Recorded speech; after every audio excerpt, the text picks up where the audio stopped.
E aí, a Quest Consultoria fez um levantamento sobre o termômetro, bloco a bloco do debate e como cada candidato foi avaliado pelo eleitor, até mesmo os indecisos. Por isso, nós convidamos agora o Guilherme Russo, diretor de inteligência da Quest Consultoria, para falarmos um pouco mais sobre isso. Temos, inclusive, as tabelas na tela, bloco por bloco. Deixa eu dar boas-vindas ao Guilherme. Boa tarde, tudo bem? Boa tarde, Pablo. Boa tarde, Isabel. Obrigado pelo convite. Antes de colocarmos no ar, Guilherme, como é que essa metodologia foi feita com relação à avaliação de vocês e o relatório que foi divulgado hoje? Perfeito. É importante ressaltar a metodologia, porque o que a gente faz aqui na Quest, né, a gente fez os 3 debates, é o monitoramento das redes, né, a gente olha para diversas redes, né, Twitter, Instagram, Google, etc., para a gente saber quanto está sendo mencionado, o que está sendo mencionado e como, né? A gente gosta muito de avaliar se o Bolsonaro está sendo muito mencionado de forma mais positiva ou de forma mais negativa. A gente coleta uma série de informações, processa esse dado muito rápido para justamente uma análise qualitativa com um N muito grande, né? A gente utiliza as redes sociais para estar interpretando como o público está vendo esse debate. Isabel Mega está conosco também, da Capital Federal. Diga lá, Isabel. Guilherme, a gente abriu o jornal aqui com as nossas impressões pessoais, né, Pablo, sobre o debate e comentando, né, que quem por acaso não conseguiu acompanhar porque terminou muito tarde, mas acordou com o celular inundado de memes, né? A internet só fala do debate, memes, sobretudo nas interações da candidata do União Brasil, a Soraya Tronic, com o padre Kelmon, candidato pelo PTB. Na avaliação de vocês, o debate chamou mais atenção pela parte cômica do que pela parte de propostas? Isso foi mapeado também? Sem dúvidas. A gente avaliou aqui e a parte cômica, né? Tem algumas frases, alguns jargões que já tinha sido feito pela Soraya Tronic anteriormente, apareceram de novo, né? Essas interações chamaram muito mais atenção do que discussões propositivas, novas ideias ou propostas claras. Então, a gente conseguiu fazer isso bloco a bloco. Por exemplo, no primeiro bloco, a gente viu muito aquela coisa do direito de resposta, né? O Lula e o Bolsonaro trocando muito aquele direito de resposta, enquanto no segundo bloco, por exemplo, o padre de festa junina, né?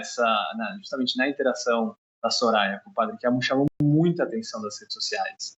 As redes sociais gostam, né, dessas sacadas, né, dessas falas muito espertas de que marqueteiros podem treinar e tudo mais. Então isso chamou mais atenção do que a discussão de propostas, né? E por isso vale ressaltar que o debate acontece em um momento, mas ele continua, né, depois no dia seguinte nas redes sociais, os candidatos usam, né, os recortes justamente das suas redes para publicar e chamar mais atenção. Mas, sem dúvida, esse debate foi marcado muito mais pelas questões cômicas, essas interações, do que necessariamente por discussões mais propositivas. Nós temos, então, aí, para colocar na tela do Band News TV, justamente os gráficos preparados pela Quest Consultoria sobre a avaliação aí, ó, dos eleitores como positivo e negativo. Temos o Ciro bastante equilibrado ali, Bolsonaro com avaliações negativas um pouco mais acima, né? Isso é o resumo de 4 blocos, né, Guilherme? Do debate inteiro. E eu queria ressaltar alguns pontos. O primeiro é que isso é, de certa forma, normal, mas o percentual de negativo é maior para todos os candidatos do que o de positivo. E, além disso, vale ressaltar que, vamos olhar, essa é a forma, digamos, quem ganhou o debate, né? Então, a gente olhando ali que o Ciro Gomes é quem teve o maior percentual de menções positivas. Logo depois vem o presidente Bolsonaro. E o presidente Bolsonaro tem um ponto muito importante. Ele começa mal o debate. O primeiro bloco não é onde ele vai bem, mas ele vai, digamos, melhorando, né? Ele vai sendo avaliado de forma mais positiva pelas redes sociais ao longo do debate. E é justamente o contrário do que a gente viu do ex-presidente Lula. O ex-presidente Lula tem uma primeira interação bem vista, onde ele parece ali até um pouco mais tranquilo, e depois ele vai tendo mais menções negativas, ele vai se perdendo um pouco mais nesse debate, especialmente na interação ali com o padre Kelmon, né, momentos que ele ficou mais nervoso, e aí ele digamos, desempenhou de forma mais negativa, né, ele piorou, e por isso ele ficou ali em 4º lugar. Eu queria ressaltar mais uma vez a senadora Simone Tebet, né, que vinha tendo bons desempenhos, né, a gente estava colocando ela como primeira, nessa ela ainda assim ficou ali no meio, mas não em primeiro como em outros debates. Isabel. É interessante você trazer isso, né, sobre o Ciro Gomes, porque não foi o Ciro Gomes que a gente está acostumado a ver nos debates ali, né, na avaliação de analistas políticos, e entendo que a avaliação de vocês é feita muito com base ali no termômetro das redes sociais, né, mas o Ciro, ele ficou um pouco apagado também no debate. Ele teve um primeiro momento ali, bem no início, né, queria saber se tem essa diferenciação também por bloco, que você estava comentando, né, a análise que foi feita bloco a bloco, ele conseguiu aparecer mais, mas depois tinha muita gente comentando no Twitter, né, porque agora é assim, né, a gente assiste debate com um olho na televisão, outro olho ali no celular, conferindo no Twitter.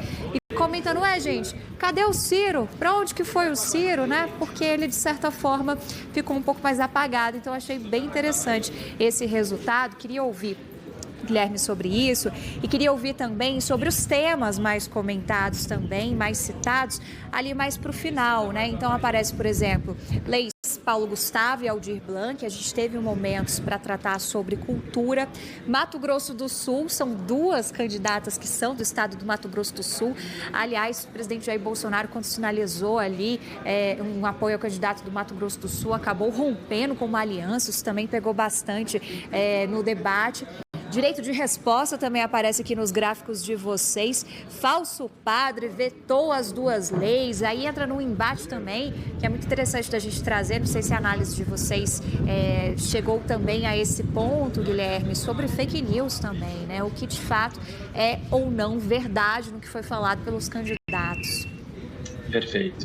Isabel, o que você está trazendo é muito importante, porque o debate é um momento especial na campanha, né? Ele é um momento onde a gente coloca os candidatos lado a lado e mais, né? Eles se enfrentam, eles trocam, né, temas, perguntas. Então é um momento diferente da campanha do que entrevistas, do que comícios e por aí vai. Por que isso é importante, né? Porque alguns temas eles surgem não por causa de um candidato, senão da interação, né? Então, o Mato Grosso do Sul, em diferentes momentos, o presidente Bolsonaro queria responder, trazer informações contra a Soraya Tronic, contra a Simone Tebet. Por isso o Mato Grosso do Sul apareceu muito. E aí você ressaltou um ponto muito importante que eu concordo e volta, né, nessa primeira avaliação, de que tem alguns termos, né, então candidato laranja, falso padre, que são produtos, né, justamente da interação. Esses temas que mais apareceram, que as pessoas comentaram, não foi, de novo, uma proposta da economia, uma proposta, até, vamos supor, falar sobre educação, ensino integral, lei de cotas. Na verdade, foram questões muito mais ligadas às interações. Acho que isso é fundamental ressaltar, que surge muito mais, né, no debate do que em questões ligadas a entrevistas, né, que a gente está mais acostumado a ver. Agora, para falar um pouco... Essa tinha mais uma pergunta que agora estou me esquecendo. Lembrei, aqui, ó. Da questão que eu achei interessante, né? O presidente Bolsonaro, ele conseguiu defender um pouco, né, as suas propostas, o seu governo, e conseguiu trazer mais informação, mesmo para divulgar, né? Então, assim, quando ele foi falar de cultura, quando ele trouxe a lei Paulo Gustavo e Aldir Blanc. E aí você fez uma pergunta, né? Fake news ou não? Isso é mais difícil de fazer em tempo real. Acho que o jornalismo faz isso, né? Essa checagem dos fatos melhor assim do que a gente consegue fazer ali no momento. Mas por que isso é importante? Porque o que importa é quando o desempenho do candidato está falando ali. Então, o presidente Bolsonaro ele conseguiu, né, ter boas respostas para defender o seu governo, mesmo com informações que não necessariamente são 100% verdade, né? São parcialmente verdade, uma interpretação, mas eu acho que isso explica um bom desempenho do presidente Bolsonaro em comparação a debates anteriores, né? Você trouxe o debate da Band, a gente viu um desempenho muito ruim do presidente Bolsonaro, interações, mais nervoso, e ontem foi um momento que ele conseguiu trazer uma discussão mais propositiva não, né, mais defesa ou mais normal, assim, como presidente. E por que isso ele conseguiu fazer isso? Justamente porque tinha o padre Kelmon ali junto com ele, né? Digamos, com um candidato um pouco radical, como o padre Kelmon, o presidente Bolsonaro fica mais palatável, né? Parece até mais moderado e consegue ali defender mais seu governo. Isabel. Isso é bem interessante.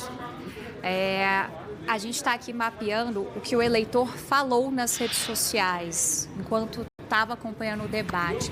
Tem como a gente saber o que o eleitor gostaria que tivesse sido falado no debate e não foi? A gente abriu nossa conversa aqui falando sobre o lado cômico do debate também, mas e as propostas? Isso de alguma forma dá para ser mapeado, talvez em futuros levantamentos, não digo nesse, mas para a gente saber o que de fato o eleitor esperava do debate e acabou não tendo? Acho que uma forma super importante da gente avaliar isso, né, são duas. A primeira é como estão essas interações, né? Então, o que as pessoas estão falando, e aí, de novo, por que o negativo ele é tão importante? A gente vê em alguns momentos que um candidato, uma candidata, consegue ter muita menção positiva. Então, no último debate, né, do sábado, a gente viu a candidata Simone Tebet, né, na resposta sobre feminismo para o padre, ter ali, né, um percentual de positivo muito alto. Ou seja, ela conseguiu entregar justamente o que as pessoas queriam ouvir. Mas nesse debate, isso quase não aconteceu. Quase em nenhum momento os candidatos conseguiram ter menções muito positivas. O segundo forma que a gente avalia, né, se as pessoas estão gostando ou não, é quantas pessoas estão comentando.